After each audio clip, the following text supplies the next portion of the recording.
आज का हमारा फर्स्ट वर्ड है मोर्टिफाई। मोर्टिफाई मोर्टिफाई का मतलब होता है अपमानित करना। For example, why do you always try to mortify me? Why do you always try to mortify me? तुम हमेशा मुझे अपमानित करने की कोशिश क्यों करते हो? Why do you always try to mortify me? Next word we have reprimand. Reprimand reprimand का मतलब होता है डांटना या फटकार लगाना। For example, they were reprimanded by the judge for shouting in the court. They were reprimanded by the judge for shouting in the court. उन्हें अदालत में चिल्लाने के लिए न्यायाधीश द्वारा फटकार लगाई गई। They were reprimanded by the judge for shouting in the court. Next word we have toady. Todi Todi का मतलब होता है चापलूसी या फिर चापलूसी करना। For example, she is always toadying to the boss. She is always toadying to the boss. वह हमेशा बॉस की चापलूसी करती है। She is always toadying to the boss. Next word we have colloquially. Colloquially colloquially का मतलब होता है बोलचाल की भाषा में। For example, Krishna is colloquially known as Devaki Nandan. Krishna is colloquially known as Devaki Nandan. Krishna को बोलचाल की भाषा में देवकी नंदन के नाम से जाना जाता है। Krishna is colloquially known as Devaki Nandan. Next हमारा एक फ्रेजल वर्ब है स्वीप अप। स्वीप अप इसका मतलब होता है साफ करना। For example, you have to sweep everything up before your mother's arrival. You have to sweep everything up before your mother's arrival. तुम्हें अपनी माँ के आने से पहले सब कुछ साफ करना होगा। You have to sweep everything up before your mother's arrival. Next word we have teem. Teem teem का मतलब होता है भरा हुआ। For example, the river is teemed with fishes. The river is teemed with fishes. नदी मछलियों से भरी हुई है। The river is teemed with fishes. Next word we have expostulate. Expostulate इसका मतलब होता है अस्वीकृति या फिर असहमति व्यक्त करना। For example, I expostulate with you on this matter. I expostulate with you on this matter. मैं इस मामले पर आपसे असहमति व्यक्त करता हूँ। I expostulate with you on this matter. अगला हमारा एक फ्रेज है in the light of. In the light of इसका मतलब होता है के कारण या फिर को ध्यान में रखते हुए। For example, in the light of your good record we have decided to overlook your offense. In the light of your good record we have decided to overlook your offense. आपके अच्छे रिकॉर्ड को ध्यान में रखते हुए हमने आपके अपराध को नजरअंदाज करने का निर्णय किया है।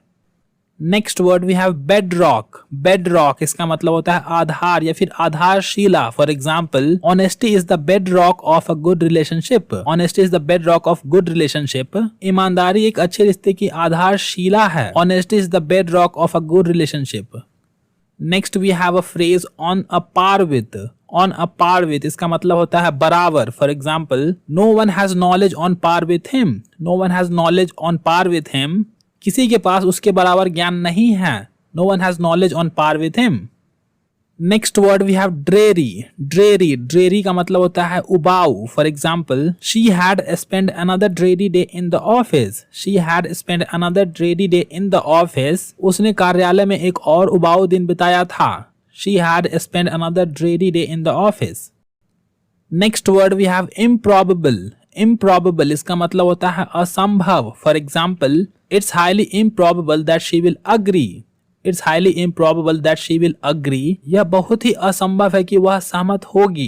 It's highly improbable that she will agree. Next word we have slander. Slander. Slander का मतलब होता है बदनामी या फिर बदनाम करना। For example, I will sue you for slander. I will sue you for slander. मैं तुम पर बदनामी का मुकदमा करूंगा। I will sue you for slander. Next word we have verbally. Verbally verbally का मतलब होता है मौखिक रूप से या फिर शब्दों के माध्यम से। For example, they abused me verbally. They abused me verbally. उन्होंने मुझे मौखिक रूप से या फिर शब्दों के माध्यम से प्रताड़ित किया। They abused me verbally. Next word we have fathom. Fathom fathom का मतलब होता है गहराई को मापना या फिर एक और मतलब होता है समझना। For example, I just couldn't fathom what he was talking about. I just couldn't fathom what he was talking about. मैं समझ नहीं पा रहा था कि वह किस बारे में बात कर रहा है। I just couldn't fathom what he was talking about. Next word we have dismally. Dismally इसका मतलब होता है उदासी से। For example, she dismally said that she will never get over her husband's death. She dismally said that she will never get over her husband's death. उसने उदासी से कहा कि वह अपने पति की मृत्यु से कभी उभर नहीं पाएगी। नेक्स्ट हमारा एक इडियम है पुल अ लॉन्ग फेस।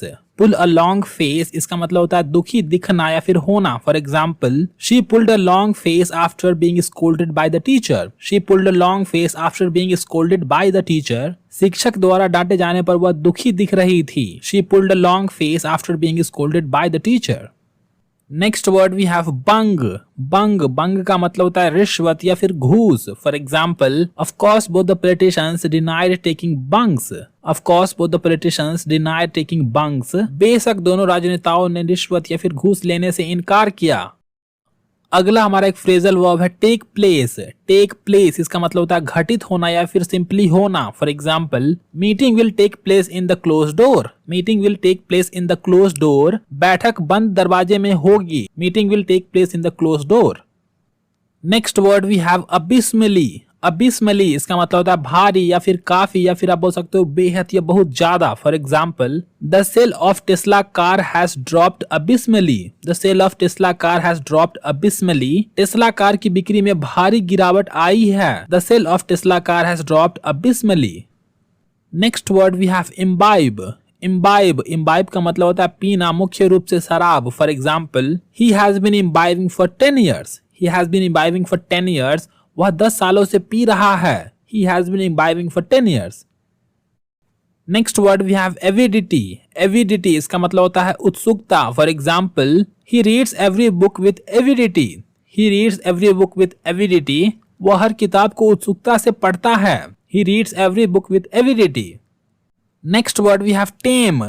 टेम टेम का मतलब होता है बस में करना या फिर काबू पाना। For example, government is trying to tame the inflation. Government is trying to tame the inflation. सरकार महंगाई पर काबू या फिर बस पाने की कोशिश कर रही है।